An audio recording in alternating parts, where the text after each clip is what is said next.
ఒక student percentages నుంచి ఒక డౌట్ అయితే పంపించారు. అదేంటంటే ఒకరు 16,000 రూపీస్ సంపాదిస్తూ అందులో ఉన్న 80%ని ఖర్చు పెడుతున్నారు, మిగతా 20% సేవ్ చేస్తున్నారు. అయితే ఒకవేళ ఎక్స్పెండిచర్ 10% పెరిగి ఇన్కమ్ కానీ 20% పెరిగితే అతని సేవింగ్స్లో యొక్క పెరుగుదల శాతం ఎంత అని అడిగారు. గుర్తుపెట్టుకోండి, పర్సంటేజ్ అడిగినప్పుడు వాడిచ్చిన ఒరిజినల్ వాల్యూని తీసుకోకపోయినా మనం ఆన్సర్ తీసుకోవచ్చు. దీన్ని మనం ఎలిగేషన్ మిక్చర్స్లో చేద్దాం. అలా చూడండి. చూడండి, ఇది ఎక్స్పెండిచర్, ఇది సేవింగ్స్. అంటే ఎక్స్పెండిచర్కి సేవింగ్స్ మధ్య రేషియో 4:1 ఎలిగేషను ఆ రేషియోని తీసుకురావడానికి యూజ్ అవుతుంది. ఆ రేషియో ఎప్పుడైనా తెలిసిపోతే ఆ రేషియోని యూజ్ చేసి మనం ఆన్సర్ తీసుకురావచ్చు. ఏదైతే రేషియో ఉందో అది బాటంలో తీసుకుంటున్నాను. ఇప్పుడు ఇది ఎక్స్పెండిచర్, సేవింగ్స్ మనం తెలియదు కాబట్టి అలా ఉంచుదాం. ఆ రెండింటి ఒక ఎఫెక్టివే ఇన్కమ్. ఇన్కమ్ 20% పెరిగిందన్నారు కాబట్టి అది మనం సెంటర్లో తీసుకుందాం. ఈ డిఫరెన్స్ ఎంత? 10 ఈ 10% అనేది ఈ 1 పార్ట్ వాల్యూ అవుతుంది. 1 పార్ట్ వాల్యూ 10 అయితే 4 పార్ట్స్ వాల్యూ 40 కదా.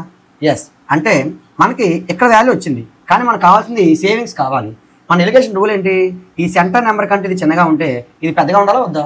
ఎస్, కాబట్టి మరి రెండు యాడ్ చేస్తే కదా పెద్ద అవుతుంది. ఈ 40ని 20కి యాడ్ చేస్తే వచ్చే 60% మన ఆన్సర్గా చెప్పొచ్చు. అతని సేవింగ్స్ 60% పెరిగిందని చెప్పొచ్చు. మీకు కూడా ఏమైనా డౌట్స్ ఉంటే వీడియోలో కామెంట్ చేయండి. Thank you all.